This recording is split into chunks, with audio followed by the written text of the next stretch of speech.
A quick live to say hello to you guys.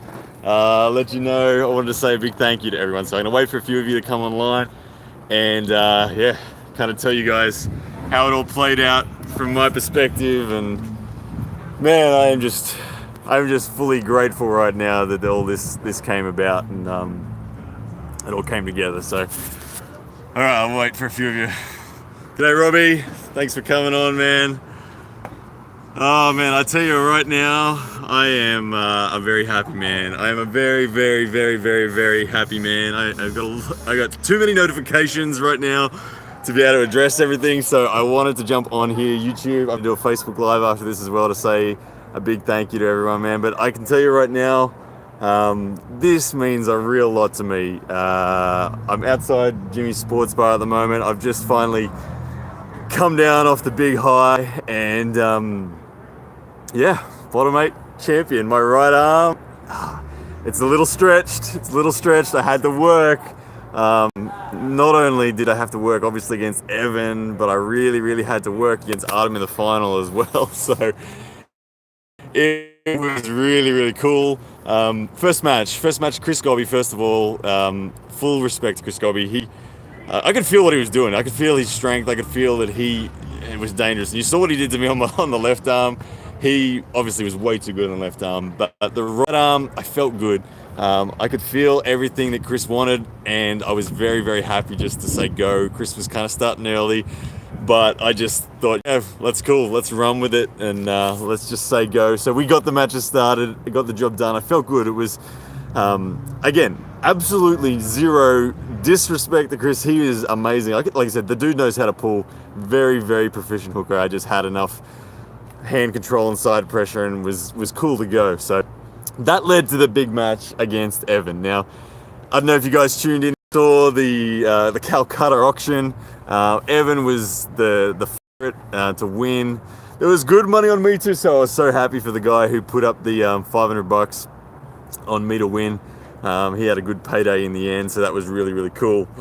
But the match against Evan, that was the match for me that gave me the opportunity to kind of put Australian arm wrestling on the map. It was a great match. It was easily the most enjoyable match that I've ever had in my life. It had everything in it. Kind of thing. The first round, he was too good. He put me into the hook. I was feeling for contact to try to take the man's wrist, and the hook was set. We're in. I played around in a defensive position for a while. He kind of backed off on his pressure and was willing to see what I would do, see if I'd try to get out. But I didn't try to get out. I just stayed, put the onus on him to pin me, which he did from that position. So from that point there, I think Evan was very, very, very confident that the job was going to be done. So second round comes up. I felt his hand. I knew where his pressures were. I knew that my hand was going to be able to stand up to his outer straps. And I hit a big top roll, and boom, we're off to the straps. Now, in the straps, I think he was a little confident. I was very, very focused at getting the strap that I needed at that point in time, and I got it. After the go, his hand crumbled under mine. It was a beautiful feeling. And I refused to pin him. It was so ridiculously enjoyable refusing to pin him. It was just this beautiful feeling of his hand and wrist just buckling every time he tried to move sideways. I got more and more shoulder position. He wanted me to pin him. He totally stopped arm wrestling, and I just refused to pin him. Went deeper, took every single fundamental there is in arm wrestling away from him. It felt so ridiculously awesome. And 1-0. It then went to round 3, and man, round 3, he felt too strong again. I mean, he outside of straps, he managed to force that hook once again. This time I played around a little bit, but he had enough surge in the tank to get through, and I knew that that I had to get back into the strap. So round 4 goes around the other side of the table, and he fought a little harder for the strap this time, but and it went into the hook. After the go, I didn't take his wrist, it went into the hook, but I sat in my defensive hook position.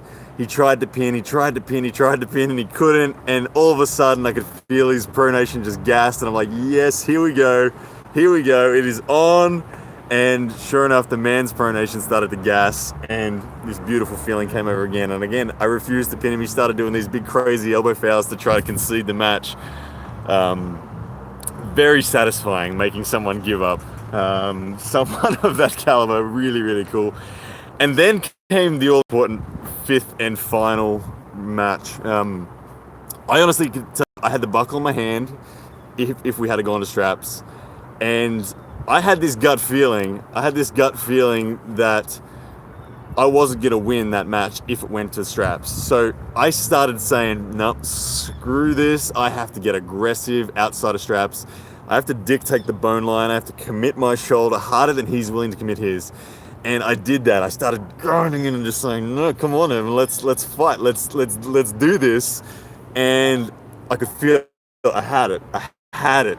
My side pressure was better than his. My shoulder strength and the lactic acid tolerance that I had in my shoulder was better than his. He couldn't get back to center, and he started floundering. The trash talking was good. I was inside his head. It was beautiful. And to be honest, I felt good. I'm just like, just say go. Just say go. Just say go. And I didn't want to go to straps. So sure enough, it came back to center. We said go. He moved me a little bit off center. But then that bleed, that beautiful magical bleed came on. I could feel his pronation gassing, and outside of straps, I thought, here we go. I got a sniff of blood in the water, and I just went and drove. And sure enough, that man's arm went down whilst I was still in a tight position. And yeah, so here it is, 1 ounce of real gold. Very, very, very, very special prize, this one. I've never had a prize like this. This 1 ounce of gold with a Canadian leaf on it. Fine gold, 1 ounce of pure gold, 99.99% gold, it says on it. So that is an amazing prize. I've never had anything like that before. So really, really happy. One of the most important things to me was the fact that this match gave me the opportunity to put Australian arm wrestling a little bit more on the map and give us a little bit more legitimacy. I was weighing 215 pounds this morning. So this is pretty much the heaviest I've been, 215 pounds. I felt great in the preparation. I didn't go too over the top with everything, but yeah, it gave the chance to put the Aussies on the map, which was really cool. No, I haven't even talked about the final. My goodness, Artem in the final. I was pretty tired going into that match, and I know that Artem's a really good arm wrestler, technically proficient, and I just wanted the matches to be as short as possible. I wanted the matches to just start, so we kind of just took a grip. I could feel it. First two, we went bang onto the hook. I couldn't move him. I went to Serge. I'm like, nope, can't do it. I have to go to my defensive hook. And thankfully, when I went to my defensive hook, his pronation started to collapse, and she came through for the victory. 1 round, 2 round. The first two looked very similar. That third round, I tell you what, in the straps after we did the slip, I mean, I didn't actually want to slip. I tried to kind of just side pressure top roll. I was looking for a quick pin. But that last round, Artem had the drag and the pronation, and I'm trying to cup, and I'm hoping that my cup is going to outlast his pronation. And to be honest, it wasn't. It really wasn't. I could feel there's this moment where I'm like, oh no, my cupping is gassing faster than his pronation is. And with that, I realized I had to press. And so about 10 seconds before my hand would have flopped back, I started to supinate and drive. And thankfully, Artem's bicep started doing this. I thought he was going to go into some full-blown King's move, but he didn't, and I got the victory. It really meant a lot to me, guys, to Devon Larratt, to Spartan Wellness, to Magical Butter, to Jimmy's Sports Lounge, to everybody on YouTube, to everybody on Facebook, to everybody behind Pound for Pound. It really does mean a lot to me, guys. This is crazy that I get to do this for a living now, and this is the highest moment in my arm wrestling journey so far. It's truly an honor to be able to pull at events like this, and I think that Bottomate set a really great example for how arm wrestling can move forward from here, and how the sport can really make it. The atmosphere in this pub was amazing, and I don't know what it was like for you guys online. I'd love to hear feedback. I don't know where you guys watched the lives. I know there was a lot of lives. Devon had one. I think I had one going. My battery went flat halfway through live, so if you were watching mine on Facebook, I apologize for it killing it, but I think Devon had like 3,000 people watching or something crazy like that. I don't know if anyone else was live, but I saw a bunch of phones up, and it was super cool just to get those big numbers watching. And And yeah, so guys, I'm kind of exhausted right now. I'm kind of laughing at how all this has panned out. It's really, really cool. So thank you so much. I haven't even looked at some of these comments. Let me just have a quick scroll back and see if anyone's asked me a question. If you've got a question for me, hit me up right now. All right, I'm right back to start.